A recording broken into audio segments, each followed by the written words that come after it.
मुंबईतील 20 वर्षाच्या मुलाची केस माझ्याकडे आली होती. रात्री 2 वाजता पण तो झोपत नव्हता आणि सतत त्याला वाटायचं की लोक माझ्याबद्दल काय विचार करत असतील. तो एकच सीन जो असतो तो रिपीट करत होता. म्हणजे मी क्लासमध्ये काय बोललो, फ्रेंड सोबत काय बोललो, इंस्टाग्राम स्टोरी पाहून मला यांनी इग्नोर केलं का, ही स्टोरी माझ्याबद्दलच होती का, असे वेगवेगळे विचार त्याच्या मनामध्ये रात्रभर चालायचं. यामुळे त्याची हार्टबीट्स असतात ते फास्ट चालत होती, झोप होती ती खराब झाली होती, फोकस देखील राहत नव्हता, कॉन्फिडन्स आहे तो डाऊन झाला होता आणि तो सोशली स्वतःला अवॉइड करायला शिकला होता.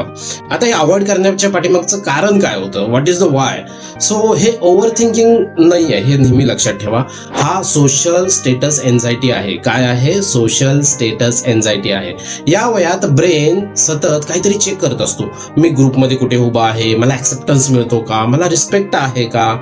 थ्रेट वाटला की ब्रेन आहे तो लूप चालू करतो. म्हणजे बिलॉंगनेसचा रिस्क जो असतो त्याच्याबरोबर ओव्हर थिंकिंग सुरू होत असतं.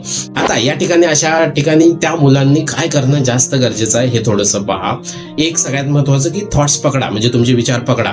लिहा की मी हा विचार करतोय, याला काही प्रूफ आहे का मी उगाच ॲझ्युम करतोय, हे थोडंसं विचारांना पकडून लिहून काढा.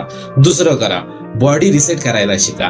म्हणजे 5-5 ब्रीदिंग टेक्निक याला म्हणतात की 5 सेकंद असतात ते इनहेल करायचे असते. श्वास इनहेल करायचा, 5 वेळा तो होल्ड करायचा आणि 5 वेळा परत सोडायचा, असं करायला लागतं. आता याच्या पाठीमागचा नेमका रूल काय आहे अजून तो एक समजूया. फॅक्ट्स वर्सेस अजम्पशन क्लिअर केलं की लूप आपोआप थांबत असतो. आता तुम्हालाही कधी कधी ओव्हर थिंकिंग होतं का? तर होत असेल तर हा व्हिडिओ सेव्ह करा आणि मला फॉलो करायला अजिबात विसरू नका.